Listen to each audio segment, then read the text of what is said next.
Hello everybody, today I'm going to show you my tiny house. It's outside right now, so we're going to be going out there in just a second, but I wanted to let you know ahead of time. It's about 123 square feet, including the loft, which means it's small even by tiny house standards, and the construction on it took about a year and a half. I think that's mostly because I've been in college, and so the times I was able to work on it were maybe like the week or two of vacation I had at a time.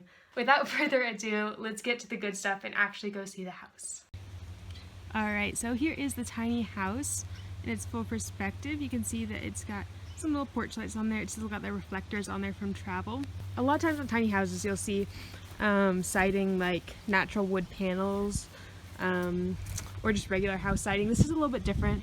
It's this composite board that works really well because you don't have to put plywood down and then put your pieces of siding on top of it. This works as both of those, which is really great. When I bought this trailer, it was about 7 feet wide, and so took a few weeks to learn how to weld, and then I put this extension on, so this whole beam here extended the house by about a foot total, because that's done on both sides, so gave it a little bit of extra width. It really helped out a lot. Out on the front here, this is what I call the shed of the tiny house, so this is where we keep all the utilities and things.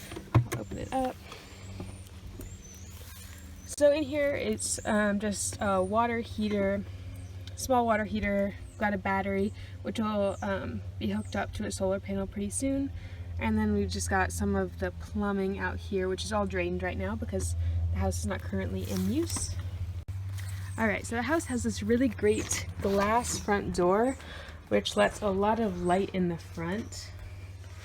Basically there's one big giant window. I'll give you a quick little zoom around the house, and then I'm going to kind of go section by section and give you guys an idea of what is going on here.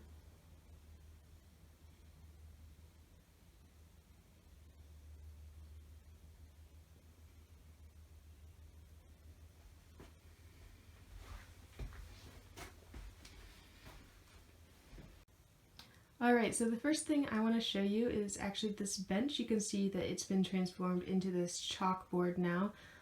So this is something I wanted to create to move out of the way when I wasn't using it for seating, because of course you don't always have company over. So if you come over here and just unhook this,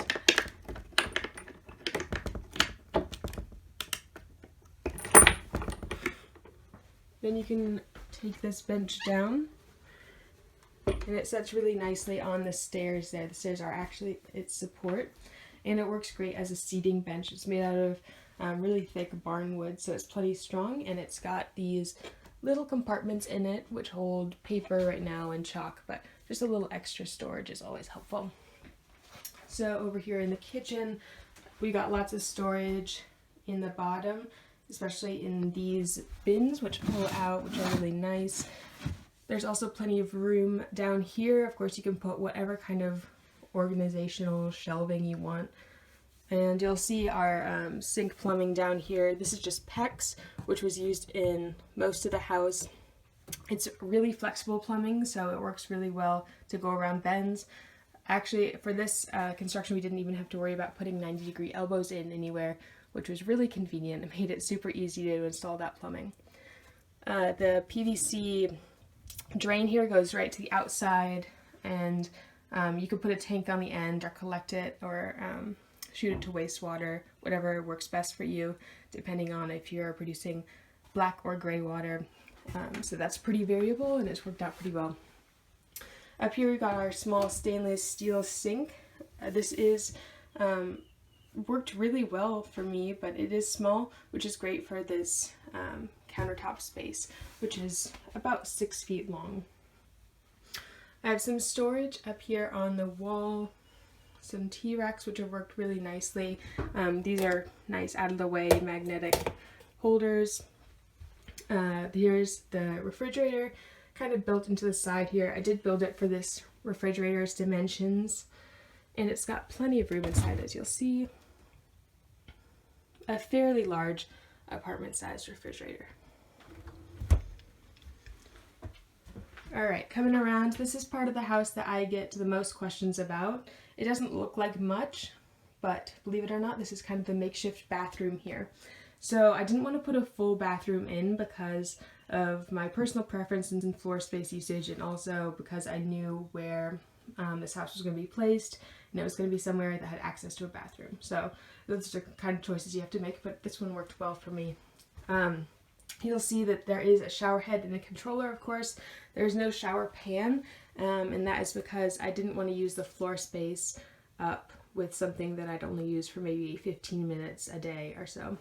So instead, there is this bin over here and a shower curtain. Once this bin is placed on the floor and the shower curtain is placed to drain into it, it works really well as a shower, and you just have to dump that bin afterwards. Over here, this is a little fan to get any of the humidity out during using the shower. It still needs a few finishings there, but that's worked very nicely.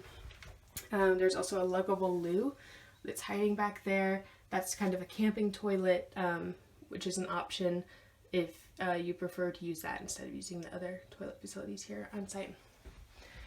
The pegboard here I also really liked because it's storage that you can continually change up depending on your needs. If you need to hang shampoo bottles there, you can do that. If you need to hang towels there, you could do that. So that's been very useful. Over here, we've got the closet area.